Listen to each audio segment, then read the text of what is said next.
Du début des années 60 au milieu des années 70, Alger apporte un soutien important aux mouvements anticoloniaux et aux révolutionnaires du monde entier.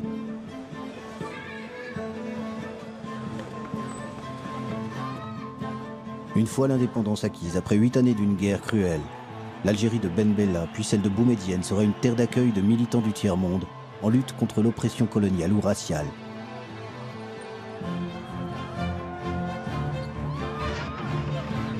Nelson Mandela n'a jamais oublié le soutien qu'il y a trouvé dans son engagement contre l'apartheid. Algeria is my country. Alger la Blanche est devenue Alger la Rouge. L'internationaliste Che Guevara y établit sa base arrière.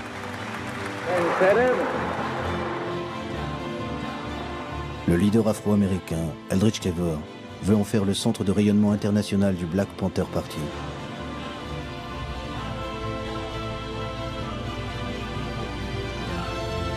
Alger est durant plus d'une décennie la Mecque des révolutionnaires.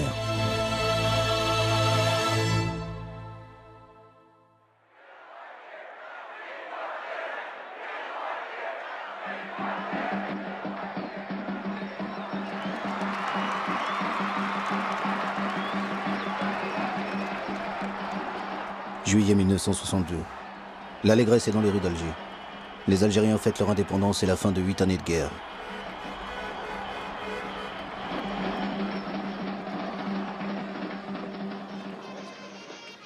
En coulisses, une autre lutte commence. Celle des leaders nationalistes pour le contrôle de cette Algérie indépendante. L'homme fort est Ouari Boumedienne, le chef de l'armée de libération nationale, basé à Oujda au Maroc. Son allié est Ahmed Ben Bella. Ben Bella et Boumedienne rentrent ensemble à Alger. L'austère Boumedienne affiche un large sourire, le pouvoir est acquis, mais pour l'heure, le héros des Algériens est Ben Bella. Ben Bella devient le président de la République et Boumedienne le numéro 2 du gouvernement et surtout ministre de la Défense. L'aura des Algériens dans le monde en Orient et en Occident est grande. L'un des soutiens de la cause algérienne est John Fitzgerald Kennedy, le président des États-Unis.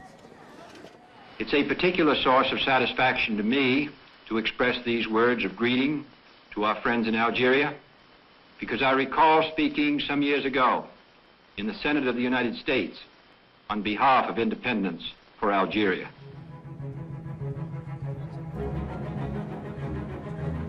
En octobre 1962, Ahmed Ben Bella se rend à New York pour la cérémonie officielle de l'entrée de son pays en tant que 109e membre de l'Organisation des Nations Unies.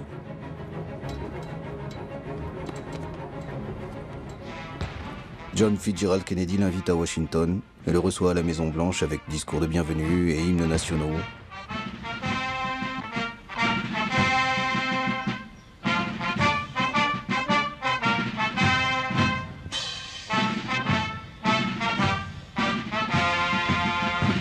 Les fausses notes de l'hymne algérien jouées par les Américains n'enlèvent rien à la volonté de Kennedy de marquer cette visite par des gestes amicaux.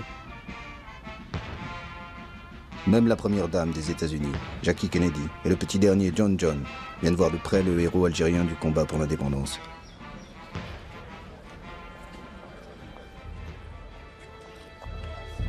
Lorsque Kennedy et Ben Bella se retrouvent pour un entretien privé, leur discussion ne porte pas sur une éventuelle coopération entre leurs deux pays.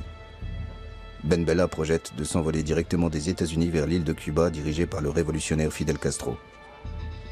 Cela déplaît à Kennedy qui cherche à le dissuader. L'île de Fidel Castro est sous blocus des États-Unis. Elle vient d'accueillir sur son territoire, à moins de 150 km du sol américain, des missiles nucléaires de l'Union soviétique. Les deux grandes puissances sont au bord d'une guerre nucléaire.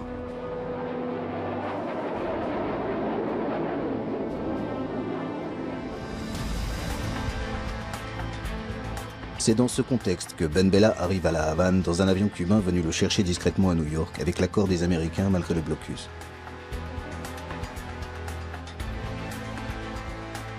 Jouant les Don Quichotte, Ben Bella projetait de faciliter le dialogue entre Cuba et les États-Unis.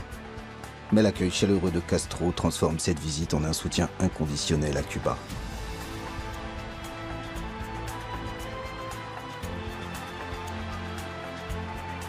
Pour les Cubains, Ben Bella est l'homme qui a défié le blocus des États-Unis pour leur rendre visite.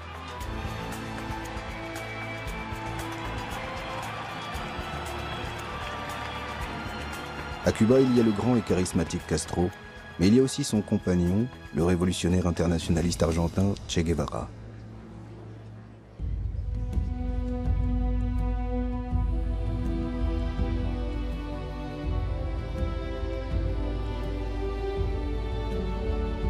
Castro, Ben Bella et Che Guevara échafaudent des plans pour aider les révolutions en cours.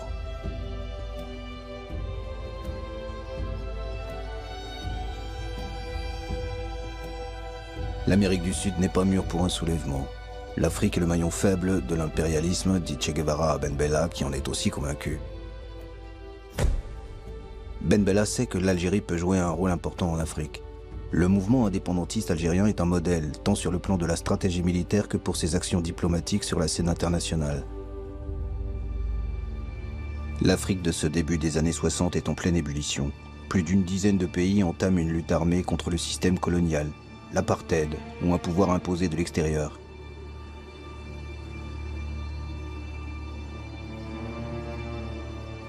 Dès avant l'indépendance, plusieurs leaders révolutionnaires africains viennent voir de près ce modèle. Ben Bella en a rencontré quelques-uns à Oujda, base arrière de l'armée de libération nationale algérienne. Parmi ces leaders, le Sud-Africain Nelson Mandela. Mandela est un militant du Congrès national africain, l'ANC, qui lutte contre la ségrégation raciale de l'apartheid depuis 2 décennies. Il croyait profondément à la non-violence et au droit pour faire changer les choses. Le massacre de Sharpeville en 1960 fut un choc pour lui. Dans ce township du nord-est de l'Afrique du Sud, des policiers blonds tirent sans sommation sur des manifestants noirs sans armes. Une répression brutale qui fait 70 morts et près de 200 blessés. There are many people who feel that it is useless and futile for us to continue talking peace and non-violence against a government whose reply is only savage attacks on an unarmed and defenseless people. Nelson Mandela abandonne la stratégie de la non-violence et fonde la branche armée de l'ANC. Il entre dans la clandestinité et avec un passeport éthiopien entreprend une tournée des pays africains à la recherche d'aide et de soutien. En mars 1962, il est au Maroc, à Oujda, près de la frontière algérienne.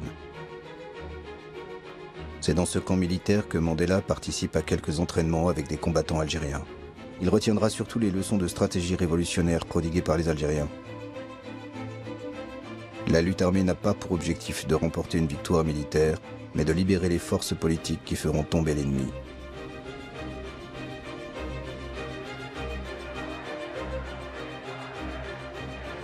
L'été 1962, de retour en Afrique du Sud, Mandela est arrêté. C'est dans une tenue traditionnelle de sa tribu que Mandela se présente devant ses procureurs. Parmi les chefs d'accusation figure son entraînement militaire avec les Algériens.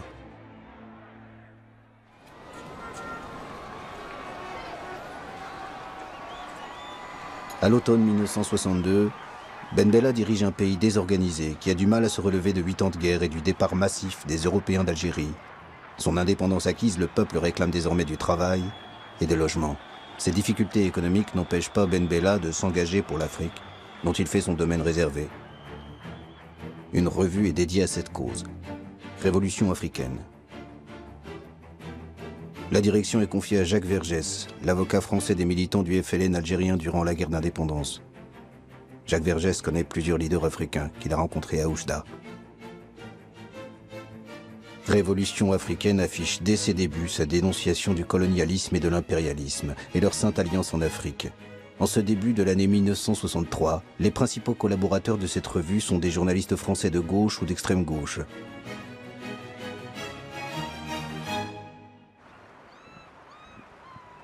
Alger la Blanche devient Alger la Rouge, lieu d'effervescence révolutionnaire permanente. L'Algérie est l'apôtre des territoires encore colonisés ou victimes de l'impérialisme occidental.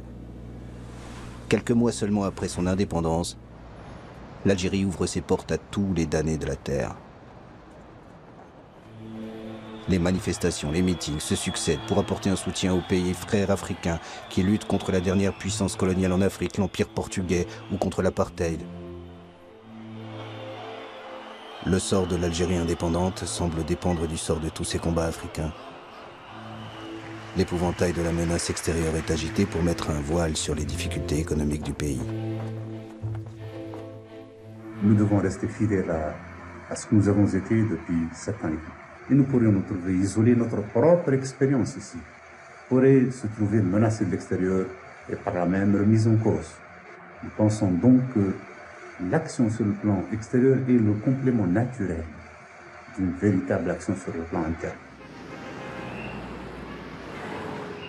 Le premier mouvement de libération accueilli à Alger est l'ANC de Nelson Mandela, à qui le gouvernement algérien attribue dès 1963 un bureau en plein centre-ville.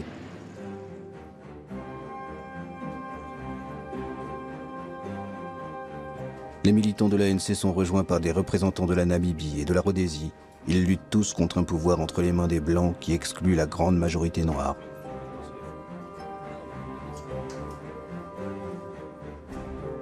Comment vivez-vous ici? Avec quel argent? Avec quels moyens? Eh bien, c'est grâce à le soutien du gouvernement algérien, du parti. C'est lui qui vous donne de l'argent, qui vous donne les moyens de vivre, qui vous loge?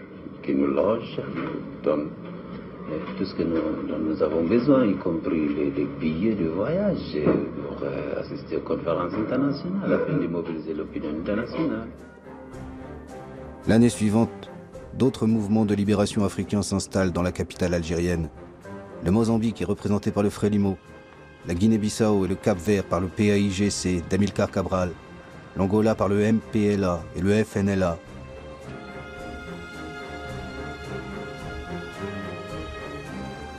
Certainement que tu bouges pas, hein? Parce qu'ils sont chez moi, certainement qu'ils partent.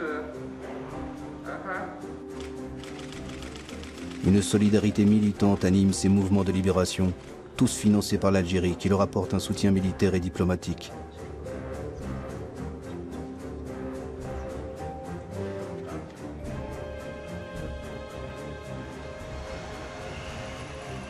Une belle villa au centre-ville est mise à leur disposition.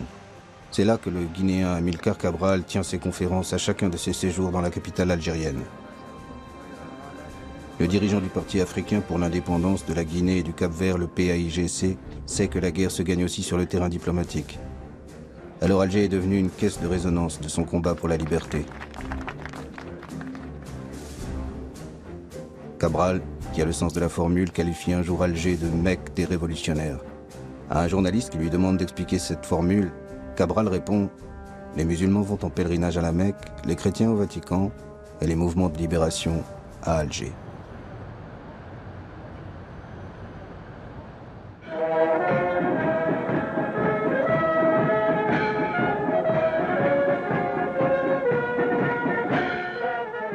L'Éthiopie accueille en mai 1963 l'assemblée fondatrice de l'OUA, l'Organisation de l'Unité africaine. 30 pays, pour la plupart indépendants depuis peu, se retrouvent à Addis Abeba. L'empereur Haïlé Sélassié, qui dirige un pays d'une extrême pauvreté, reçoit les chefs d'État avec une profusion de luxe.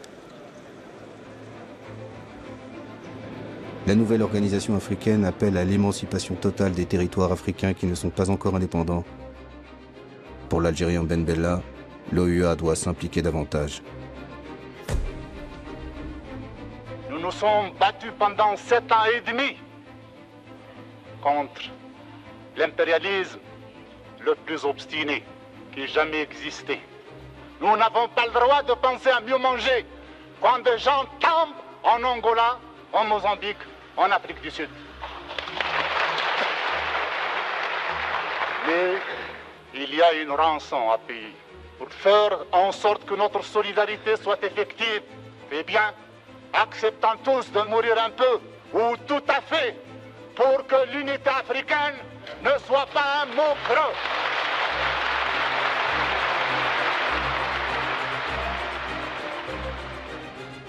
Ben Bella, qui affirme disposer de 10 000 volontaires algériens, n'obtient pas la création de bataillons africains pour venir en aide au mouvement de libération sur le continent.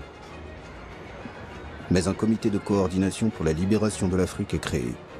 Ses actions militaires seront dirigées par l'ancien maquisard algérien Mokhtar Kerkeb.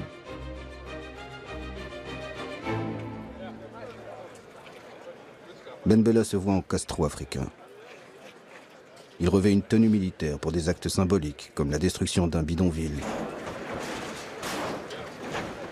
Quand ce n'est pas une tenue militaire, c'est un costume au col Mao qu'il endosse, en hommage au timonier de la révolution chinoise Mao Tse-tung.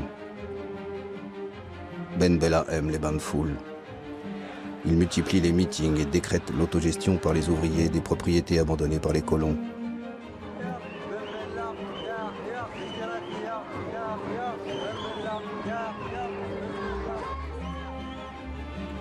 Alger la révolutionnaire se doit d'être exemplaire, donner l'image d'une ville propre, en mobilisant sa population par des slogans, à l'instar de ceux que l'on trouve dans les pays communistes de l'Europe de l'Est. L'option socialiste est engagée, proclame la propagande gouvernementale, mais un socialisme compatible avec la religion, l'islam.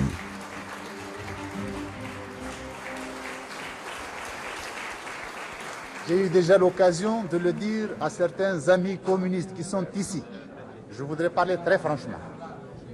Pour nous, il est essentiel qu'on nous laisse notre Allah. Et nous sommes prêts à aller plus vite que n'importe quelle révolution socialiste. Ben Bella interdit le Parti communiste algérien au nom de la nécessité de construire un régime de parti unique, le FLN. Mais nombre de ses soutiens sont des communistes, à commencer par Che Guevara, qui effectue son premier séjour à Alger en juillet 1963, à l'occasion du premier anniversaire de l'indépendance algérienne. Sa venue apporte au gouvernement algérien une consécration révolutionnaire. L'icône de la révolution internationale est accueilli comme un messie qui prodigue ses conseils sur la planification socialiste. Vive la République algérienne démocratique et populaire et son gouvernement révolutionnaire.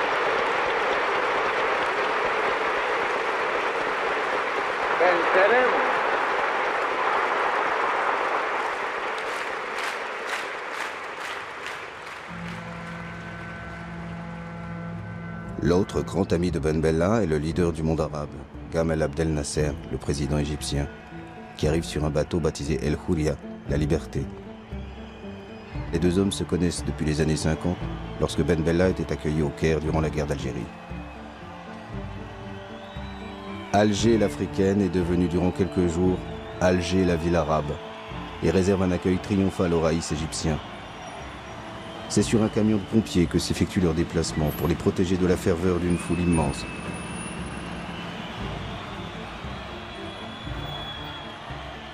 La proximité idéologique est très forte entre Ben Bella et Nasser. L'un et l'autre prônent un socialisme compatible avec l'islam. Le grand frère Nasser enverra à Ben Bella quelques conseillers politiques et des milliers d'enseignants pour une Algérie qui entame une campagne d'arabisation.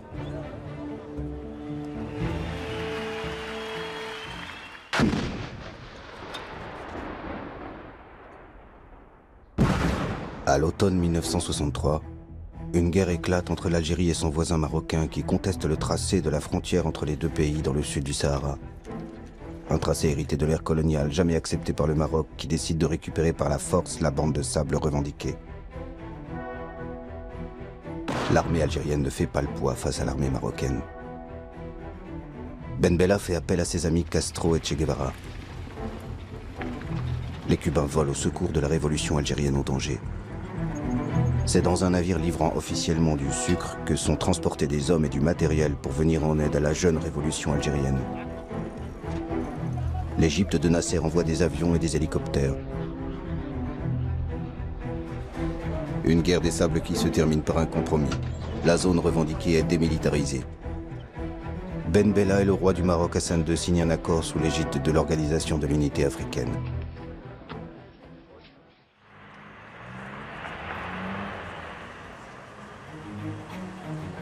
Che Guevara est presque chez lui à Alger. Ses séjours sont de plus en plus longs dans la capitale algérienne. Entre Ben Bella et Che Guevara, la complicité est évidente. Boumedienne semble en retrait, mais son admiration pour le guerrier héros est grande. Che Guevara fait d'Alger une base arrière pour quelques groupes marxistes sud-américains. Mais son objectif principal est l'Afrique. Le problème du colonialisme ou de l'impérialisme qui pèse sur un pays oblige à ce pays à prendre des mesures pour lutter pour sa liberté. Che Guevara veut s'engager directement et physiquement dans l'un des conflits en cours, celui du Congo-Kinshasa, l'ancienne colonie belge. Ben Bella pense qu'un soutien logistique et des armes pour les rebelles congolais suffirait. Ils veulent l'un et l'autre mettre fin au règne de Moïse Tshombe, l'homme des Américains en Afrique et un des responsables de la mort de Patrice Lumumba. Patrice Lumumba était le père de l'indépendance du Congo belge. Devenu Premier ministre en juin 1960, Lumumba était en conflit avec l'ancienne puissance coloniale, la Belgique, qui voulait garder un contrôle sur le pays.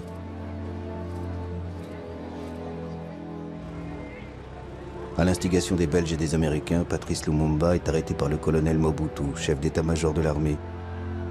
Il est brutalisé sous les yeux de sa femme et de son fils.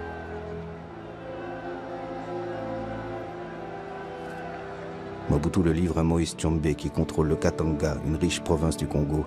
Tshombe torture puis exécute Lumumba en janvier 1961.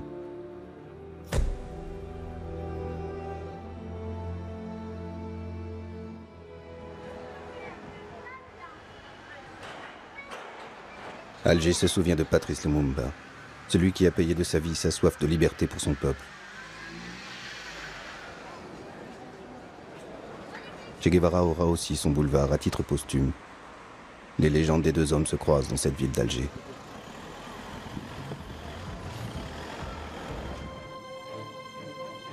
Début 1965, Che Guevara prépare son expédition au Congo pour aider la mouvance marxiste au sein des rebelles lumumbistes.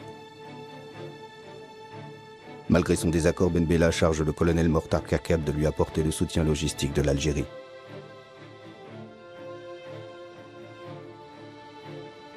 Che Guevara rejoint le maquis congolais en avril avec quelques guérilleros cubains chargés de l'instruction militaire des Congolais. Après quelques mois, cette expédition est un échec. Le Che et ses guérilleros se retirent du Congo et quittent l'Afrique pour d'autres foyers de guérilla en Amérique du Sud.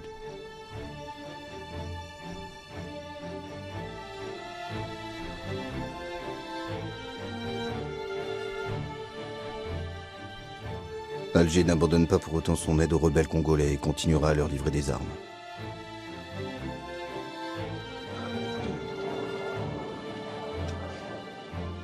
En Angola, où plusieurs mouvements luttent contre le colonialisme portugais, Alger soutient autant le marxiste Agostinho Neto que le pro-occidental Roberto Holden. L'Algérie n'est pas à un paradoxe près. Elle aide un homme largement financé par les Américains qui ne veulent pas que les marxistes prennent un jour le pouvoir en Angola. Avez-vous des contacts personnels avec M. Ben Bella? Je peux dire que nous avons des contacts personnels avec lui. D'ailleurs, nos officiers, comme vous avez pu le constater ici, ont été formés à l'école de guerre algérienne. Et ce qui fait que nos contacts avec les Algériens sont très bons et très poussés. En cette année 1965, Ben Bella est au sommet de sa popularité. Une popularité qui, croit-il, lui permettrait de s'affranchir de la tutelle du colonel Boumedienne qui l'avait aidé à prendre le pouvoir. Il décide même de remanier le gouvernement en écartant quelques proches de Boumedienne. Le conflit entre les deux hommes est manifeste. Mais Ben Bella pense que c'est une simple brouille qui sera vite oubliée.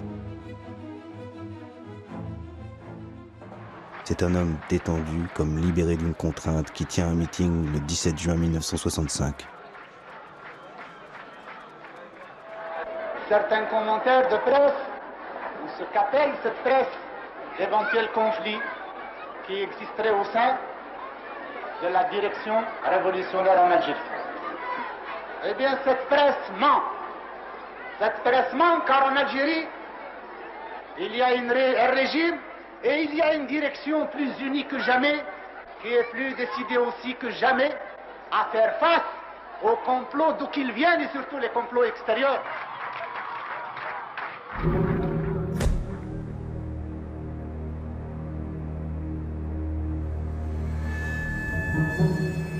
Deux jours plus tard, les Algérois découvrent à l'aube des chars en plein centre-ville. La plupart croient que c'est du cinéma. Depuis quelques semaines, le tournage d'un film sur la guerre d'Algérie a habitué les Algérois à la présence de chars dans les rues de la ville. Peuple algérien, un conseil de la révolution a été créé. C'est par un communiqué diffusé en boucle à la radio que les Algériens apprennent le coup d'État. Ben Bella a été renversé dans la nuit par des hommes qui agissent au nom d'un conseil de la révolution.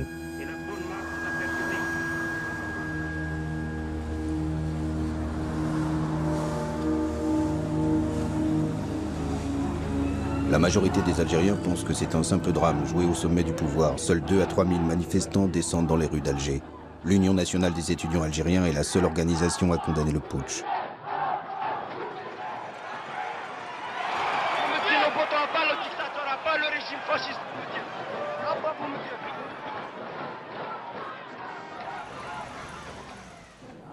Le pouvoir acquis, il reste aux hommes de Boumedienne à faire oublier leur image de putschiste et redorer le blason révolutionnaire de l'Algérie auprès de la presse internationale.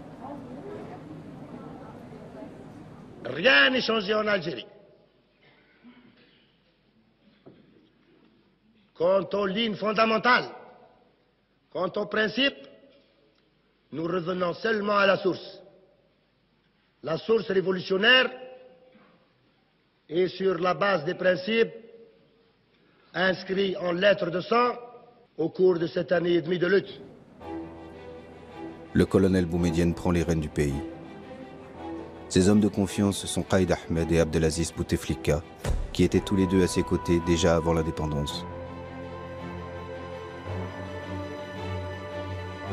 Boumedienne cumule les fonctions de président du Conseil et de ministre de la Défense, car il sait que l'armée est la véritable détentrice du pouvoir en Algérie, une armée qui sera de mieux en mieux structurée et équipée.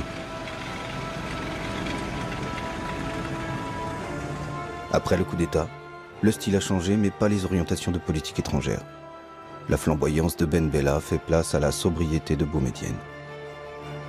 Alger reste fidèle au principe de soutien inconditionnel aux exilés et militants venus de tous les continents. Même les petites organisations comme le Mouvement pour l'autodétermination et l'indépendance de l'archipel des îles Canaries sont aidées par Boumedienne. Le mouvement d'Antonio Cubio mène une campagne internationale contre la domination espagnole du régime franquiste sur les îles Canaries.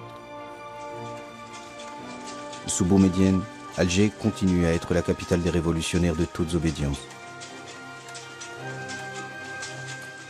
Avant, Moscou était le centre de tous les mouvements révolutionnaires à l'époque. Maintenant, c'est devenu... Enfin, vous savez, il y a un déplacement du centre de gravité. Oui, des centres de gravité révolutionnaires vers le tiers-monde. C'est-à-dire qu'Alger est devenu à peu près cette espèce de...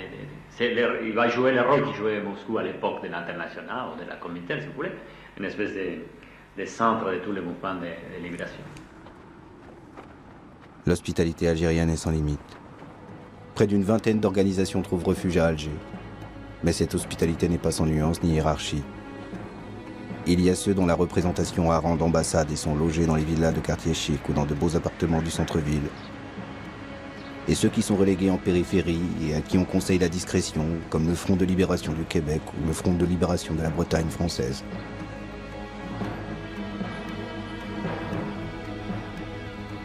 Oscar Montero est le représentant à Alger du Front de libération du Mozambique.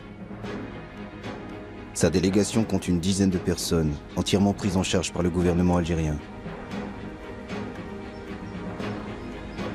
L'Algérie assure également l'entraînement militaire de plusieurs centaines de combattants mozambicains.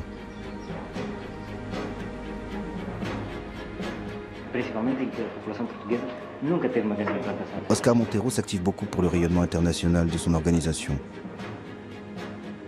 Mais c'est la solidarité avec les autres mouvements de libération qui luttent contre l'empire colonial portugais qui lui paraît essentiel. Il sait que leurs combats sont liés et que la victoire de l'un servira les autres dans la guerre menée contre l'armée portugaise. C'est difficile de dire combien de temps va durer notre lutte. Nous ne faisons pas de pronostics. Nous disons, comme disaient d'autres camarades de combat, nous disons en réponse à cela, eh bien, combien de temps les Portugais peuvent continuer à faire la guerre? Combien de temps veulent-ils continuer à la faire? Veulent-ils la faire 1 an? Nous ferons 1 an et 1 jour. Veulent-ils la faire 10 ans? Nous ferons 10 ans et demi. Tous les autres d'Alger n'ont pas choisi de venir dans cette ville. L'ancien assassin de Lumumba, Moïse Tshombe, est arrivé en Algérie suite à un détournement d'avion.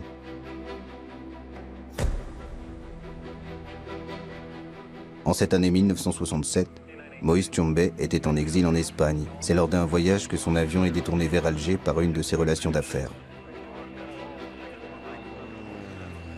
2 ans auparavant, Moïse Tshombe avait été destitué de son poste de Premier ministre et condamné à mort par contumace par celui qui est devenu le maître absolu du Congo-Kinshasa, Joseph Désiré Mobutu.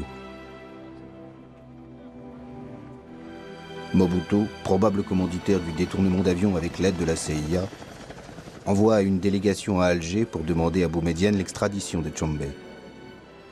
Boumedienne tergiverse et finalement refuse. Nous avons parlé de crimes contre l'humanité africaine. Ce qu'il a fait au Congo, les intérêts qu'il a servis là-bas, l'assassinat de Lumumba et d'autres patriotes congolais font que nous le considérons comme quelqu'un qui relève de la justice de son peuple, certes, mais également de la justice de toute l'Afrique et de tout le monde progressiste. Sans véritable procès, Tshombe reste prisonnier du gouvernement algérien. Celui qui était habitué au grand luxe termine sa vie dans une villa de style mauresque au mobilier modeste. Il meurt le 29 juin 1969. Boumedienne, qui ne veut pas être considéré comme l'assassin de Tshombe, fait faire plusieurs expertises par des médecins légistes étrangers qui concluent tous à une mort naturelle suite à une crise cardiaque.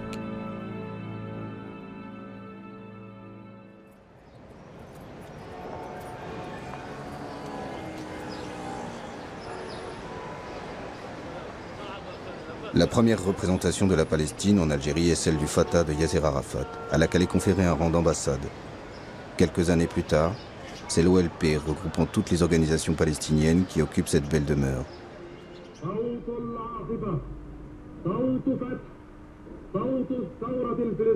Vers le milieu des années 60, on trouve à Alger plusieurs milliers de Palestiniens.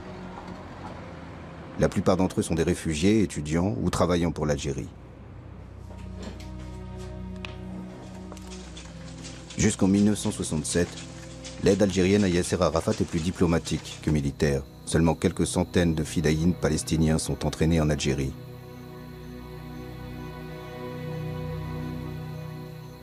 أتوجه إلى إخواننا في الجزائر ليقفوا هذه الوقفة، وأنا أذكر قول لبعض إخواني المجاهدين أيام الثورة الجزائرية كانوا يقولون أننا لا نستطيع أن نقول أن الجزائر قد حررت ما دام فلسطين تحت نير الاستعمار.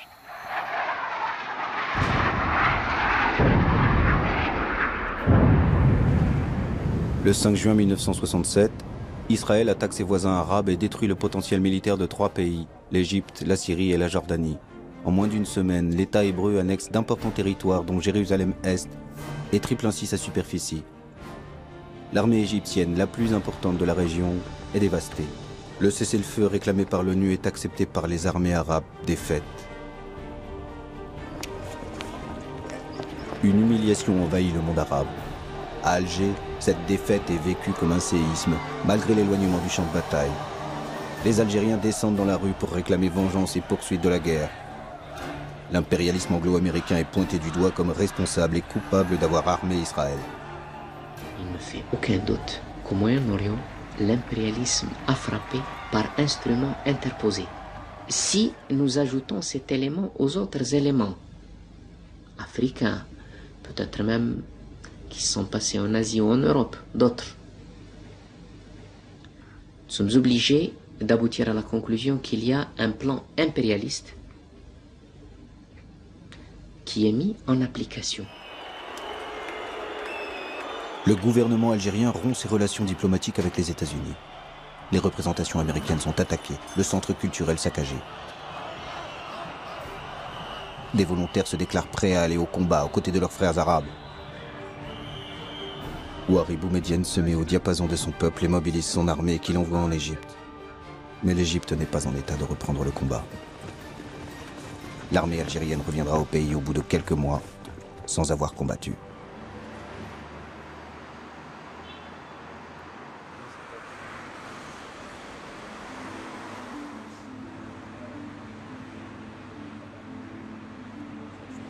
Le Front national de libération du Sud-Vietnam a une ambassade dans le beau quartier d'El Biar.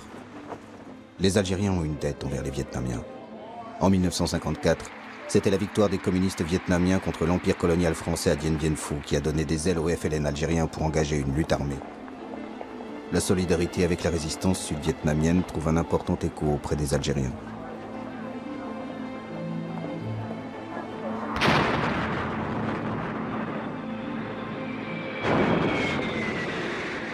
Depuis une dizaine d'années, les États-Unis sont engagés militairement pour imposer un gouvernement au Sud-Vietnam. Les atrocités de cette guerre suscitent une très grande émotion à travers le monde entier. La mobilisation dans les villes américaines rassemble des foules immenses. Chaque jour, les jeunes qui refusent d'aller faire la guerre sont plus nombreux. Les Noirs américains sont les plus hostiles à cette guerre contre un peuple qui ne leur a rien fait.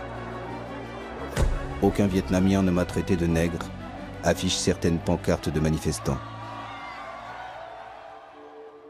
Stokely Carmichael, théoricien du pouvoir noir et un des leaders du Black Panther Party, le mouvement radical contre les discriminations, appelle les Afro-Américains à déserter l'armée et refuser d'aller se battre au Vietnam.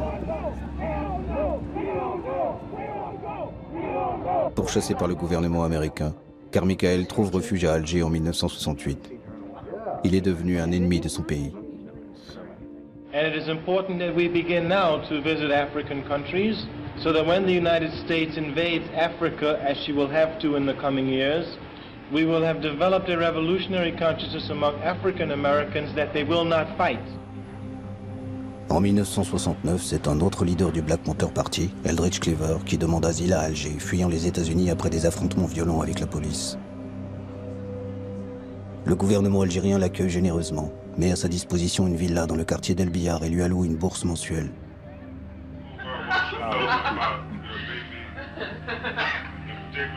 Cleaver s'installe en famille. Avec sa femme Kathleen et d'autres militants qui les ont rejoints, il crée la section internationale des Black Panthers, une sorte d'ambassade du peuple noir d'Amérique, à un moment où les États-Unis n'ont plus de représentation diplomatique à Alger.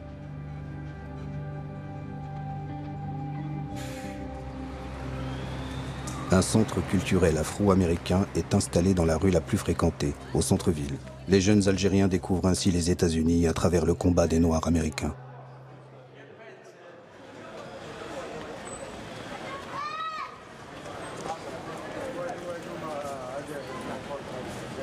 Comme pour tous les révolutionnaires en visite à Alger, le pèlerinage dans le quartier de la Casbah est incontournable pour Eldridge Cleaver.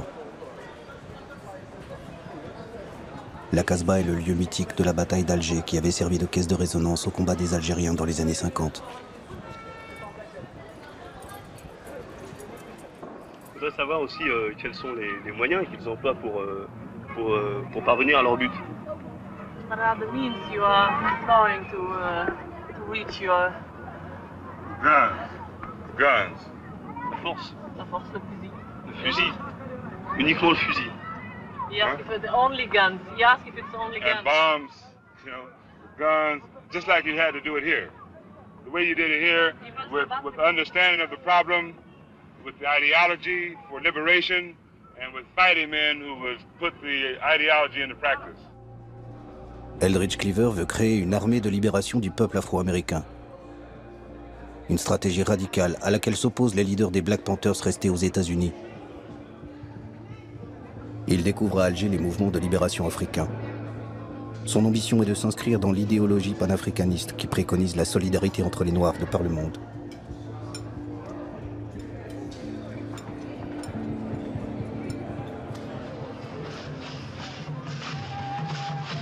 Le combat des Noirs, d'où qu'ils viennent, a une tribune, la capitale algérienne. Le temps d'un été, Alger est la capitale de l'Afrique, en accueillant le premier festival panafricain.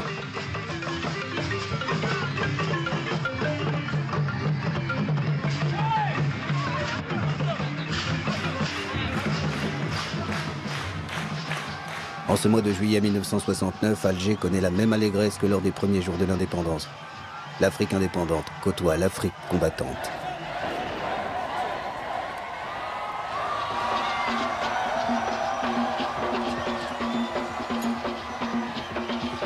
Un brassage de population envahit Alger.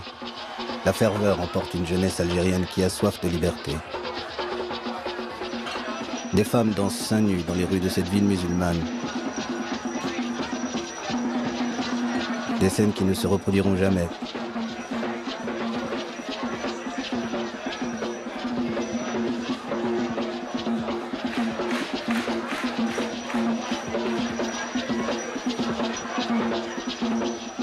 Les jeunes Algériens se sentent aussi africains et vibrent au son de musique qu'ils découvrent. Myriam Makeba illumine le festival de son aura de chanteuse engagée chassée de l'Afrique du Sud par le régime de l'apartheid. Myriam Makeba rend hommage en chanson et en arabe à l'Algérie, terre d'asile des combattants de la liberté.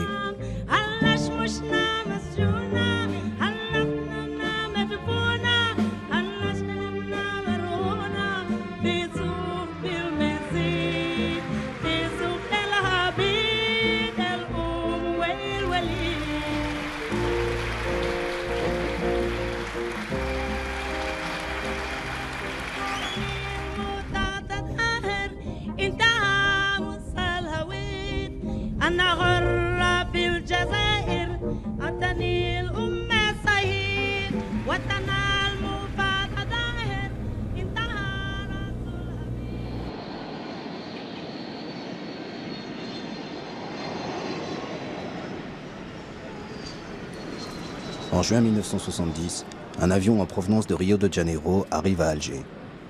Pour les 40 militants révolutionnaires brésiliens qui sont à bord, l'Algérie est leur terre de liberté.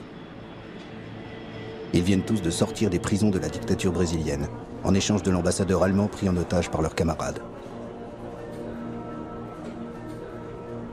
À la violence de la dictature qui emprisonne et torture quiconque leur paraît suspect, ces militants d'extrême gauche ont choisi une autre violence, le terrorisme, pour alerter l'opinion internationale. Nous attaquons d'abord aux diplomates parce que eux, ils sont responsables, ils sont complices de la dictature. La dictature au Brésil, elle ne tiendrait pas si elle n'avait pas un gros appui financier et politique venant de l'extérieur. En un peu plus d'une année, 4 diplomates occidentaux sont pris en otage au Brésil. Parmi les exilés arrivés en 1970, se trouvent d'anciens preneurs d'otages, comme certains auteurs du rapt de l'ambassadeur américain, un an auparavant. Si les prisonniers que vous réclamiez contre l'ambassadeur américain n'avaient pas été libérés, est-ce que vous auriez tué l'ambassadeur Elbrick? Oui. Militants radicaux, simples opposants politiques. L'Algérie est la terre d'accueil de tous ceux qui luttent contre la dictature militaire au Brésil depuis 1964. Apollonio de Carvalho et ses camarades sont logés au centre familial de Beneknoun, sur les hauteurs d'Alger.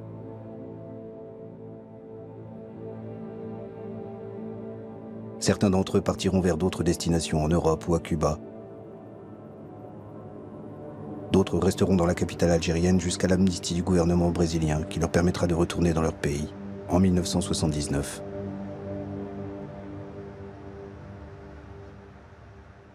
A Delta Airlines DC-8 hijacked yesterday in Florida landed today in Algeria. Aboard it were the crew, 8 people, the hijackers, 3 men and 2 women, the women accompanied by their 3 children. A $1 million ransom extorted by the hijackers in Miami. 2 ans après les Brésiliens, ce sont des Afro-Américains, auteurs de détournements d'avions aux États-Unis, qui choisissent l'Algérie comme destination. À l'été 1972, 2 avions américains atterrissent à l'aéroport d'Alger.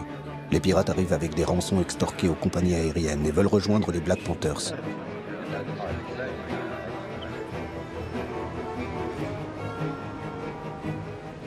Les autorités algériennes, embarrassées, les emmènent dans un grand hôtel du centre-ville. Après plusieurs jours d'interrogatoire, la police algérienne les laisse rejoindre la bande de Cleaver, mais confisque l'argent des rançons qui sera rendu aux compagnies aériennes. Eldridge Cleaver est furieux. Pour lui, cet argent doit financer son combat révolutionnaire contre les États-Unis. Il demande aux pirates, qui sont désormais sous sa tutelle, de lire une lettre ouverte au gouvernement algérien. We are shocked and bewildered to be branded as criminals for our revolutionary activities and to see our successful revolutionary actions threatened with ultimate defeat by the Algerian government. It was the United States government itself that requested of the Algerian government to allow the plane to land in Algeria. We feel that by allowing the plane to land in Algeria, the Algerian government is not obligated to go one step further and play the part of policeman for the United States government. L'accusation d'être aux ordres des États-Unis est insupportable pour les Algériens. Cleaver et ses amis sont placés en résidence surveillée, leurs téléphones coupés, les fonds supprimés, les armes et les machines à écrire confisquées. Cet épisode signe la fin des Black Panthers à Alger. Sans argent et sans aide, après quelques mois d'incertitude, Eldridge Cleaver et ses proches quittent l'Algérie. C'est un tournant. Désormais, c'est sur la scène diplomatique que se déploie essentiellement l'activisme algérien. Le prestige de l'Algérie de Boumedienne est grand en ce début des années 1970. Mais sa solidarité avec tous les damnés de la terre ne peut masquer le sous-développement dont souffre le pays. Il est temps pour l'Algérie de mener le combat qui ouvrira la voie au développement économique. Et cela passe par le contrôle de ses matières premières. يسرني أن أعلن وبصفة رسمية باسم الحكومة باسم مجلس الثورة والحكومة أنه ابتداء من اليوم قررنا باش ناخذ 51% من الشركات البترولية الفرنسية. Ce coup de force ne provoquera pas de rupture entre la France et l'Algérie, qui est le premier pays à réussir la nationalisation de son industrie d'hydrocarbures. Une nationalisation qui se produit dans le contexte d'un choc pétrolier mondial qui aboutira à une forte augmentation du prix des hydrocarbures en 1973.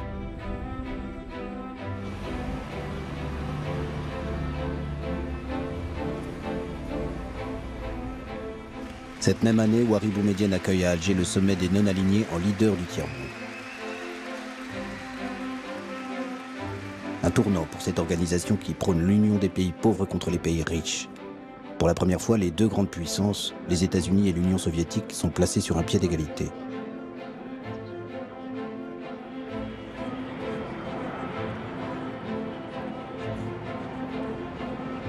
L'année suivante, c'est cette idée d'un nouvel ordre économique mondial que Houari Boumedienne défend à l'ONU. Depuis 1962 et la cérémonie qui avait officialisé l'entrée de l'Algérie à l'ONU, c'est la première fois qu'un président algérien se rend à New York. C'est l'occasion choisie par Richard Nixon pour l'inviter à Washington. Une rencontre importante pour le président américain qui déroge à la règle en vigueur: ne jamais recevoir à la Maison-Blanche le chef d'État d'un pays avec lequel les États-Unis n'ont pas de relations diplomatiques. Henry Kissinger, le chantre de la réelle politique, prolonge les discussions avec le président algérien. Depuis le départ des Black Panthers d'Alger, aucune tension n'existe entre les deux pays. L'un et l'autre pensent que c'est le moment de rétablir leurs relations diplomatiques rompues depuis 1967. L'Algérie pourra enfin vendre son pétrole et son gaz aux États-Unis et financer ses grands projets industriels. En cette même année 1974, l'Assemblée générale de l'ONU désigne à l'unanimité Abdelaziz Bouteflika pour présider sa 29e session. Le diplomate révolutionnaire, comme le surnomme Kissinger, joue les agitateurs et fait de l'ONU une tribune pour les mouvements de libération. Bouteflika rallie habilement une grande majorité de pays à la cause palestinienne et accueille Yasser Arafat à l'ONU. Le dirigeant palestinien découvre que la diplomatie est aussi importante que la lutte armée et fait pour la première fois une offre de paix.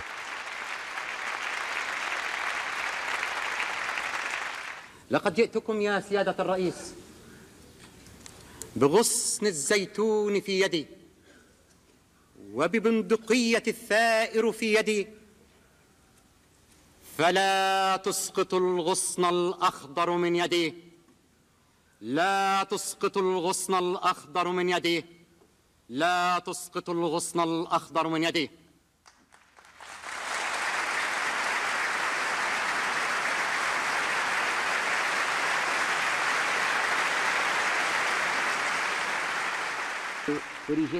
L'autre coup d'éclat de l'Algérien Bouteflika est l'exclusion de l'Afrique du Sud. Le régime de l'apartheid perd son siège à l'ONU, malgré le soutien des États-Unis et de la Grande-Bretagne. C'est une victoire personnelle pour Bouteflika. What a travesty we have witnessed here today. What a ploy to deny a country its rights to address this assembly. I object strenuously to this shameful action. Thank you. Aucun représentant de l'Afrique du Sud ne siégera plus à l'ONU jusqu'à la fin de l'apartheid et la libération du héros sud-africain Nelson Mandela. 3 mois après sa libération en 1990, il se rend à Alger pour remercier les Algériens de leur aide. Nelson Mandela n'a jamais oublié son entraînement militaire aux côtés des combattants algériens. En 1962. The government and people of Algeria have given us tremendous, massive support in the form of funds, in the form of materials, in the form of weapons, and in the form of moral support.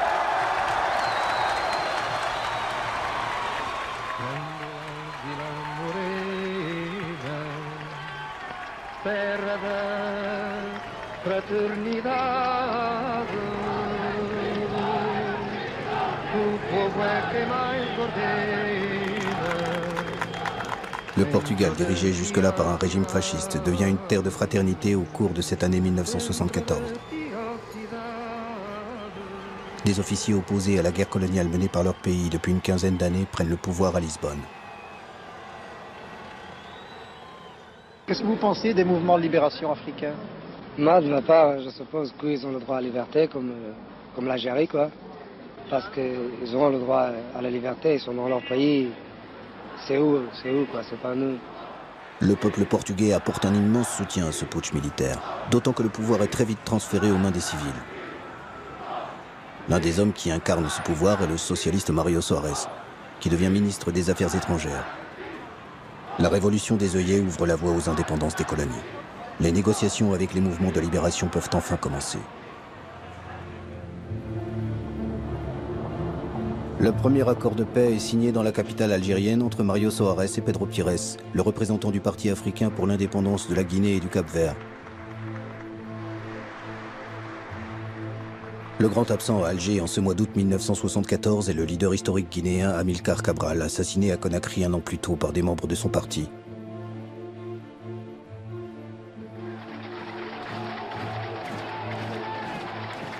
Après la Guinée-Bissau, ce sera au tour du Cap-Vert, du Mozambique et de l'Angola de fêter leur souveraineté. Mais les indépendances ne mettront pas fin aux souffrances des peuples. En Angola et au Mozambique, aux guerres d'indépendance succéderont les guerres civiles entre les différents clans nationalistes pour le contrôle du pouvoir.